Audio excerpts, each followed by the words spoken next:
regardless of the money in your bank account, regardless of all of the achievements or what other people might define as success. So what makes you the happiest? What makes you say that would be a successful life for me?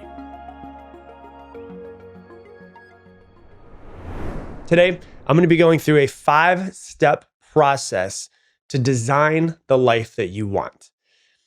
Have you ever just woken up and thought to yourself, like, how the hell did I get here? Like you were actively participating in your life, but you didn't really build exactly what you wanted. I don't know if you've ever felt this way. I've definitely felt this way. And I remember waking up and I was like, luckily still younger. I was about 28 years old. I remember being like, if I fast forward my life 5 years and I do really well and I make more money and I get my manager's job, I'm not going to like the life that I have. Like, what the hell am I doing with myself? I need a full reset. And I have many people that come to me and they're like, hey, I need to redesign my life. I need to start it over. I need to change something at least. How do I do it? The first thing that we need to talk about, and this is not one of the tips, but I just want to say before we dive into it, is this is the truth. No one's coming to save you. No one's going to come in and design the life that you want. No one's going to come in and then create the life that you want. And as children, we don't really have from a transition from children into adult like they used to 5, 10, 20,000 years ago, maybe even more, right? There was always like a rite of passage. Like, certain tribes, you'd go off into a cave for 5 days and eat, 5 handfuls of mushrooms or something like that. And then you come out and you're like, now you're a man or now you're a woman. Now it's like, oh, you just go to college, and we still have this feeling kind of lingering in the back of like, is someone coming to help me? Like our parents were there. Our parents were always telling us what to do, and now they're not telling us what to do. And so it's like, we never really get this full like cutoff of like, hey, you're an adult now. This is your decision. There's no one coming to save you. But I do want to tell you that before we dive in. And if you want a life that excites you, that fulfills you, that gives you a sense of purpose, you have to be the one to create it. So I'm going to go through this simple 5-step process to design your life. Your life, not the life that someone else expects of you, not the life that your parents told you that you needed to be or else you were a loser, not the life that just kind of happened to land on your lap, but the life that you want to actually create. And this is the way that I think of today's episode. Confucius had a quote that was very famous and says, we have 2 lives. And the second one begins when we realize we only have one. And so we kind of live this life unconsciously. And then we wake up one day, we're like, oh my God, I've only got one life and I'm already 40 years into it. I need to do something about it. So hopefully this is the start of your second one, is when you realize that you only have one. And from this moment until the day you die, you're going to do what you want to do. So let's go through this 5-step process. Number 1, you've heard me say this before if you listen to podcasts for a while, but you have to get crystal clear on what you actually want in your life. If you don't know what you want, you will always feel lost. If you don't know what you want, you'll never quite feel like you got what you were looking for in this life, because you never got really clear and said, this is what I want. This is what I'm shooting for. This is something that I see so many people struggle with. I have people that come up to me after talks or in the streets or send me emails, or I'm on Zoom calls in some of my coaching sessions in Mindset University. And they're like, blah, blah, blah, blah, blah. I want to create the life I want to create. And then I say, okay, well, what do you want? I've never gotten a really good answer. It's always this vague, nebulous idea that they explain to me. And I'm like, listen, it doesn't sound like you've gotten very clear on what you want. And if you're not clear, you're not going to get it. And I always say, like, one of my first mentors used to give this example on why you need to get so clear on what it is that you want. He used to say, if you were to take the number 1 archer in the world and you were to give him a bow and arrow, he's going to beat you every single time because he has way more practice. But if you blindfold him and spin him around, who has a better chance of hitting that target? You. Why? Just because of the fact that you can clearly see where it is and he has no idea where it is. Most people are blindfolded throughout the entire life. And what I'm trying to do is make you say, hey, I'm going to get really clear on what it is that I want. And so too many people chase success, quote unquote success, without ever stopping and asking themselves, what is their definition of success? If I were to ask every person listening to this episode right now, what's your definition of success? All of you will have completely different answers. And if you don't know what success is, your version of success, you'll never really truly be fulfilled. And as Tony Robbins says, success without fulfillment is the ultimate failure. Maybe you've been conditioned to believe that success means money, or success means titles, or achievements, or approval from certain people, or becoming famous. But real success is living a life that it feels deeply fulfilling to you, regardless of the money in your bank account, regardless of all of the achievements, or what other people might define as success. So what makes you the happiest? What makes you say that would be a successful life for me? That's what you need to figure out. You might be a doctor right now and be worth, $1 million a year because that's what your parents told you go do. But you might just be the happiest living in the country in a small house with your children and your spouse, working on a family farm, making enough money, doing side jobs just to pay the bills and save a little, even though you went to school for years. You'd be better just spending the majority of your time raising your children into good humans. And that's what you want to do. Good. Go do that. Let's say you're not a doctor. Let's say you're struggling to pay the rent. Okay. Well, what do you need to do in order to, if that exact same life is what you want, in order to get a small family farm, whether it's something to rent or to save up enough money to buy it to eventually get there? What does success mean to you? For some people, success will mean something completely different than living on a small family farm and raising little tiny humans. But without clarity, you just keep drifting and reacting to life instead of actually sitting down and designing it. So you need to intentionally design every aspect of your life with clarity, not with vagueness, so that you know what you're shooting for and what you're working towards every single day. This is where really the biggest first step and probably the most important. So you've got to ask yourself the right questions. What does my ideal day look like from start to finish? How do I want to feel every morning when I wake up? What kind of work excites me? How do I want to spend my time? Who do I want to spend my time with? What kind of lifestyle would make me feel the most alive? What are things that matter most to me in my life? Whether it's freedom or creativity or family or impact or adventure, whatever it is for you. And so write it all down. Don't just think about it. Document it. Write it down. The act of writing helps you turn these vague desires into a clear vision. And when you see it in front of you, it becomes more real. And I always say when it's on paper, it can be planned. It's really hard to plan things in your head. And so I challenge you to spend 10 minutes every single morning journaling about the life that you want. Not the life that you have, the life that you want, and getting more and more clear and just bringing a little bit more clarity to that vision. And then you'll start to see patterns emerge and you'll go, you know what? I do actually love doing that. It'll give you more clarity over time. So that's the first step. The second step is to then start to take action towards that by building a life around your strengths and your passions. Too many people try to force themselves into careers or lifestyles that aren't really a good fit.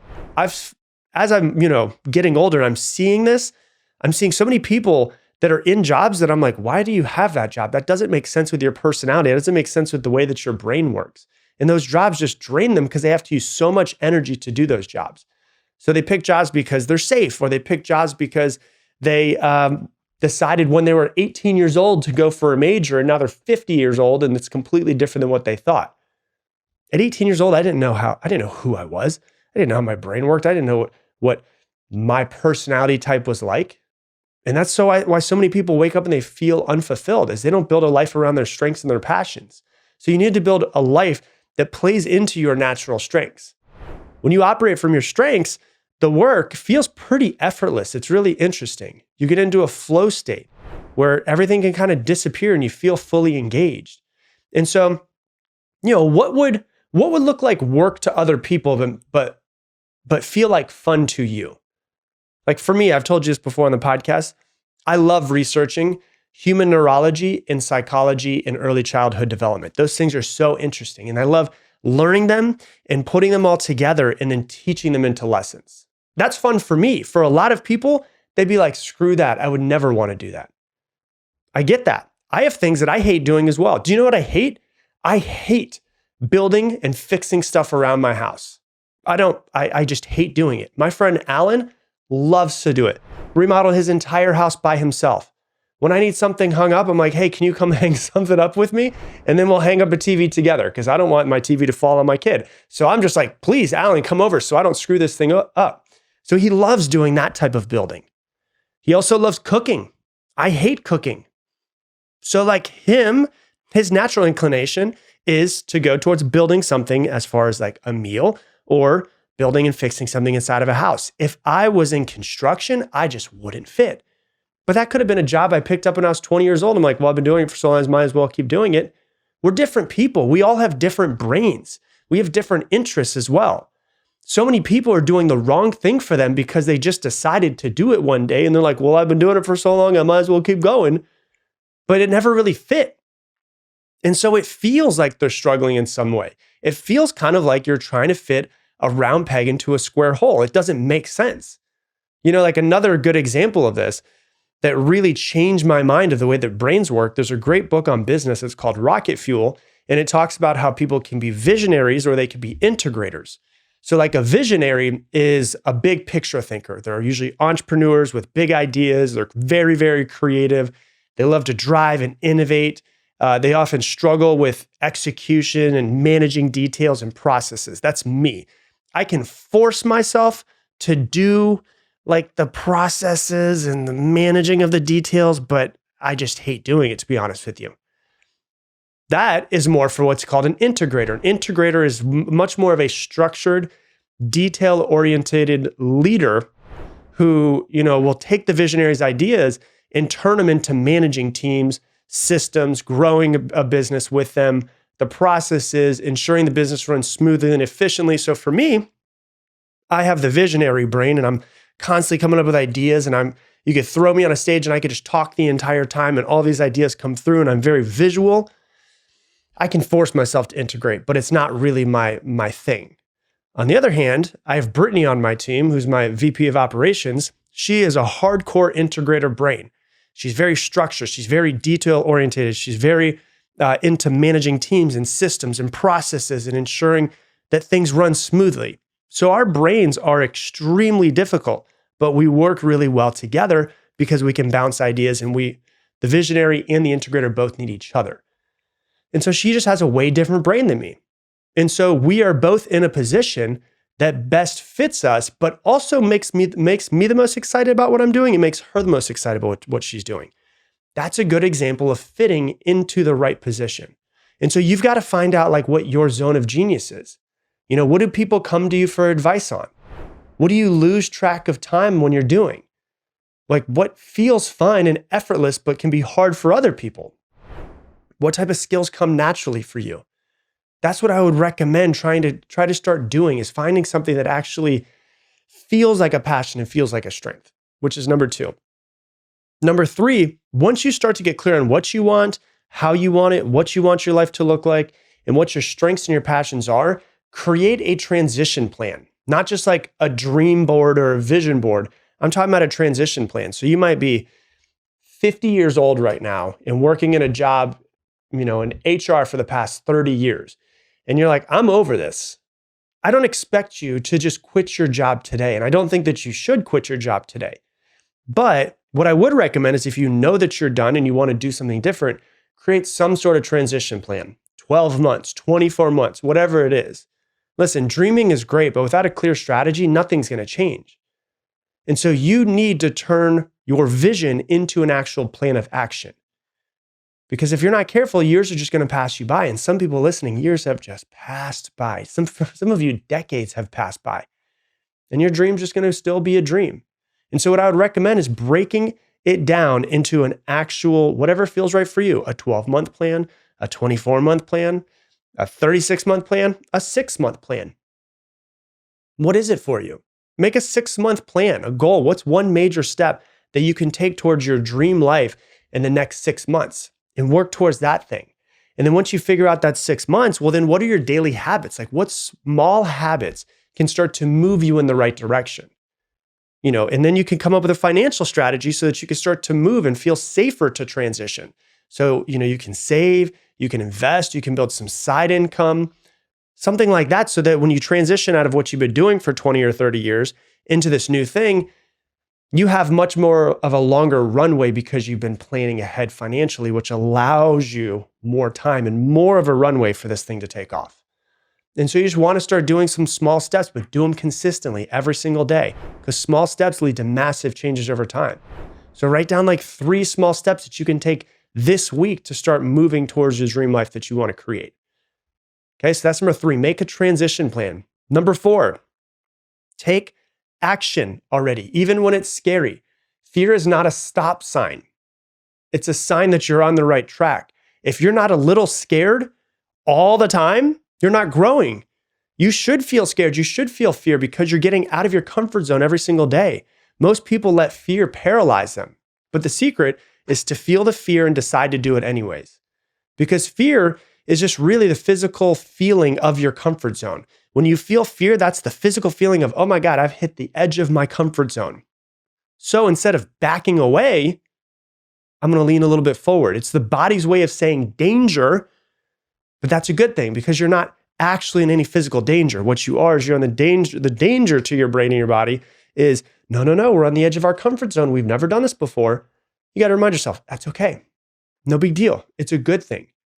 So we've probably, and a lot of us have created the habit of when you feel that fear, you just shut down or you back down.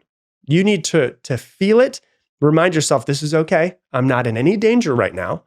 And then lean into that fear. Push past that little bit of physical discomfort because you're on the edge of your comfort zone. So do something when you don't feel like you're ready. Don't wait till you're ready. Do it before you're ready. Apply for that job before you feel like you're quote unquote qualified. Publish the podcast or YouTube video before it's quote unquote perfect. Reach out to a mentor or someone that you want to work with before you feel like you're worthy in some sort of way. And so your comfort zone is where your dreams go to die. Every time you stay in it, you just push your dreams a little bit further down the road. Every time you step out of it, that's where you expand and possibility can come in. The more scary things that you do, the less they become scary. You just get used to doing things out of your comfort zone. So feel your fears, do it anyway. You need to take action. And number 5, this is the thing I used to do with all of my one-on-one clients. Whenever we would come up with our goals for the week and the assignments and things they need to do, I used to always ask them this question: how can you make it easier on yourself? And so number 5 is to ask yourself, how can I make this easier on myself? Success, whatever that looks like for you, doesn't have to be a struggle. You don't have to white knuckle your way through life. And so you can ask yourself, how can I make this easier on myself? How can I make this feel more effortless? It can become more effortless because you're more in line and you're excited. It's really easy to work hard when you're doing something that you love. It's really easy to lose yourself when you're doing something that you love. And so how can you make it easier for you to take the right action, for you to build the life that you've been looking for? And how can you make it feel more effortless versus so much of a struggle? And so you have to understand, you have one life. Now that we've gone through the Confucius quote, you've got 2 lives, but you're on the back end, which means you're on the second life, which is realizing that you only have one. So don't waste it by living in default or just staying in patterns. Design it from this moment forward with intention. Get really clear on what you want. Build a life that's around your strengths. Make some sort of transition plan. Take action despite your fears, and then try to make it feel more effortless as well. Because the biggest regret on people's deathbed, according to statistics and to a book that's called The 5 Regrets of the Dying, the biggest regret of people who are dying is that I wish I lived a life that was true to myself and not what others expected of me. So live a life that's true to yourself. Hey, thanks so much for watching this video. YouTube thinks, based off of all of the algorithmic stuff that you do, that this video right here is going to be the best video for you to watch right now. And if you want to subscribe so you never miss another video, click that button right there.